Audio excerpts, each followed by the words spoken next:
মাজুলীৰ ৰাস মহোৎসৱত এক সাংঘাতিক দৃশ্য দেখিবলৈ পোৱা গ'ল। বিশেষকৈ জুবিন গাৰ্গক কেন্দ্ৰ কৰি দেখিবলৈ পোৱা এই দৃশ্যই গাৰ নোম শিয়ৰাই তুলিব আপোনাৰ। সাধাৰণতে মাজুলীৰ ৰাস মহোৎসৱত এনেবোৰ দৃশ্য দেখিবলৈ পোৱা নাযায়, কিন্তু প্ৰথমবাৰৰ বাবে ৰাস মহোৎসৱত যি দৃশ্য দেখা গ'ল সেই দৃশ্য দেখি আপুনিও আচৰিত হ'ব। যিবোৰ দৃশ্য আপুনি জুবিন গাৰ্গৰ সমাধি ক্ষেত্ৰত দেখিবলৈ পাইছিল, যিবোৰ দৃশ্য আপুনি জুবিন গাৰ্গৰ অন্তিমখন ছবি ৰৈ ৰৈ বিনালে চোৱাৰ সময়ত আপুনি দেখিবলৈ পোৱা গৈছিল, তেনেকুৱা ধৰণৰেই এক অনন্য দৃশ্য মাজুলীৰ ৰাস মহোৎসৱত দেখিবলৈ পোৱা গ'ল, যি দৃশ্য দেখিলে আপোনাৰো গাৰ নোম শিয়ৰি উঠিব। সাধাৰণতে ৰাস বুলি ক'লেই ভগৱান শ্ৰীকৃষ্ণৰ বন্দনাকেই বুজোৱা হয়। সকলো কৃষ্ণপ্ৰেমী ৰাইজ ৰাসৰ ভক্তিভৰা উৎসাহত উটি ভাহি ফুৰে। ৰাসৰ গীতবোৰ যেতিয়া বাজি উঠে তেতিয়া মানুহৰ মনত এক বেলেগ ধৰণৰ ভক্তিভাৱৰ সৃষ্টি হয়। মানুহৰ মন প্ৰাণ পবিত্ৰ কৰি তোলে এই ৰাসৰ গীতবোৰে। কৃষ্ণ ভক্তিত গদগদ হৈ ৰাস মহোৎসৱত ভাগ লয় মাজুলীৰ ৰাইজে। দূৰ দূৰণিৰ পৰা মাজুলীৰ সেই মহা উৎসৱ চাবলৈ অলেখ অজস্ৰ লোকৰ সমাগম হয়। এইবাৰো মাজুলীৰ ৰাস মহোৎসৱ উদযাপন হৈছে, কিন্তু পূৰ্বতকৈ এইবাৰ ব্যতিক্ৰম মাজুলীৰ ৰাস মহোৎসৱ। কাৰণ জুবিনদাবিহীন এইবাৰ প্ৰথমটো ৰাস। এই ৰাস মহোৎসৱত যিবোৰ দৃশ্য দেখা গ'ল, এই দৃশ্য আগতে কেতিয়াও দেখিবলৈ পোৱা নগৈছিল। আচলতে দুপৰীয়াৰ ভাগৰ পৰা প্ৰতিটো মঞ্চৰ পৰা সেই ৰাসৰ গীতবোৰৰ সুমধুৰ ধ্বনি ভাহি অহা আমি দেখিছোঁ বা শুনিছোঁ, কিন্তু এইবাৰ প্ৰতিটো মঞ্চৰ পৰা আকুল প্ৰাৰ্থনাৰ ৰূপত ভাহি আহিছে জুবিন গাৰ্গৰ একো একোটা গীত। সেয়া মায়াবিনীয়েই হওক বা অন্য কিবা গীতেই হওক, যদি কিবা এক ভক্তি গীতো বাজিছে তেন্তে সেয়া জুবিন গাৰ্গৰ কণ্ঠতেই। ৰাস চাবলৈ আহি মানুহে কেতিয়াবা চকুলো টকা আপুনি দেখিবলৈ পাইছেনে?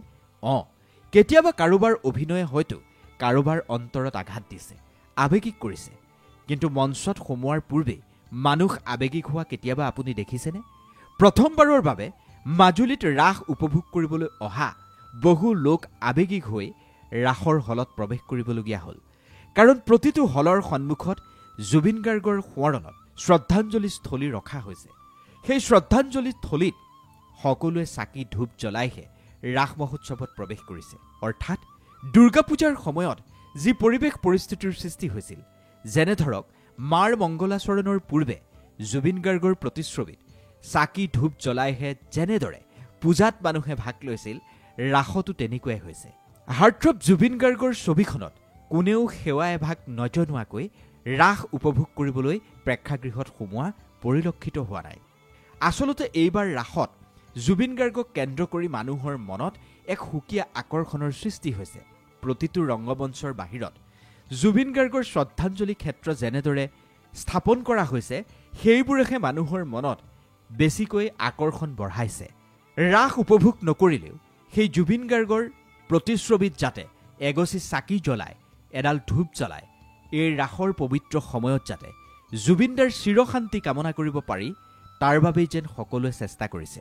কোনো কাহানিও এনেকুৱা হোৱা নাই ৰাস মহোৎসৱত কেতিয়াও মায়াবিনীৰ ৰাতি এই গীত বজা নাই, কিন্তু এইবাৰ প্ৰথমবাৰৰ বাবে ৰাসৰ মঞ্চবোৰত সেইবোৰ গীতেই বাজি আছে। মানুহৰ মনবোৰ গধুৰ হৈ আছে, কিন্তু এই ভক্তিভৰা উৎসৱত জুবিন গাৰ্গৰ আত্মাৰ চিৰশান্তি কামনা কৰাই নহয়, প্ৰতিটো ৰংগমঞ্চই তেওঁৰ সৃষ্টিৰাজি, তেওঁৰ আদৰ্শ জীয়াই ৰখাৰ সংকল্প লৈছে।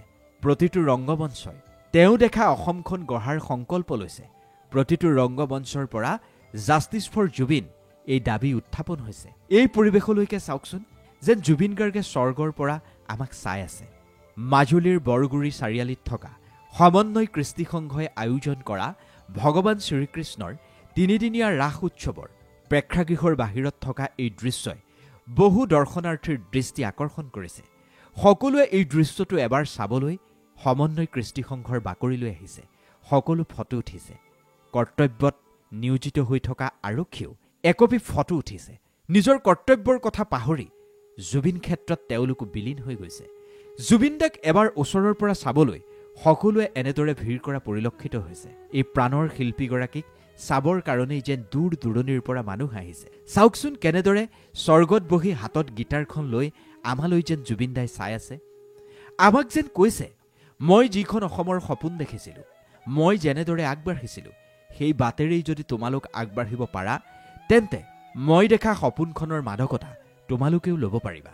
এনেকুৱা কোনো মানুহ নাই যি এই দৃশ্যটো দেখাৰ পিছত এপলক হ'লেও চাই ৰোৱা নাই। সমন্বয় কৃষ্টি সংঘৰ বাকৰিত জুবিন গাৰ্গক স্বৰ্গত আৰোহণ কৰোৱাই সমন্বয় কৃষ্টি সংঘৰ শিল্পী কলাকুশলীসকলে সমাজলৈ যি বাৰ্তা প্ৰেৰণ কৰিছে এয়া নিশ্চয়কৈ অনন্য আৰু নিশ্চয়কৈ প্ৰশংসনীয়। বিভিন্ন সামাজিক মাধ্যমত জুবিন গাৰ্গৰ এই ছবি এতিয়া ভাইৰেল হৈ পৰিছে, য'ত আৰক্ষীয়েও নিজৰ কৰ্তব্যৰ মাজতেই জুবিন ক্ষেত্ৰত এতিয়া বিলীন হৈছে। এয়া এক প্ৰতীকী জুবিন ক্ষেত্ৰ। ৰাসোৎসৱত ভাগ লোৱাৰ পূৰ্বে এই জুবিন ক্ষেত্ৰত প্ৰণাম জনাই মানুহ আৱেগিক হৈছে। জুবিন গাৰ্গক মানুহে মিছ কৰিছে। তেওঁ নথকাৰ অনুভৱখিনিয়ে মানুহৰ বুকু অন্তৰ গধুৰ কৰি তুলিছে।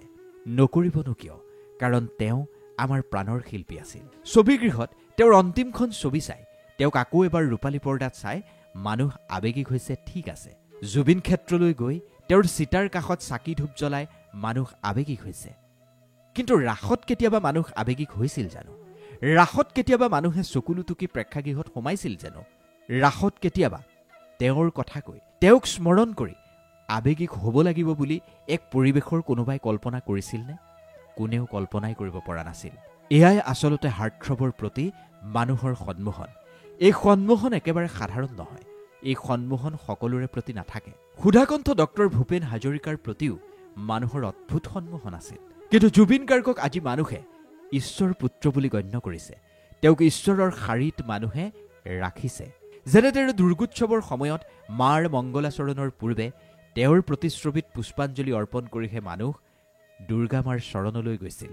যেনেদৰে মায়াবিনী ৰাতি গীতটো আকুল প্ৰাৰ্থনাৰ ৰূপত পূজা মণ্ডপত বাজি আছিল, এই ৰাসৰ পৰিৱেশত কৃষ্ণ ভক্তিৰ এই সময়ছোৱাটো কেৱল জুবিন গাৰ্গৰ গীতবোৰেই বাজি থকা নাইনে? কেৱল জুবিন গাৰ্গৰ সেই স্মৃতিয়ে মানুহৰ মনবোৰ খেলিমেলি লগাই থকা নাইনে?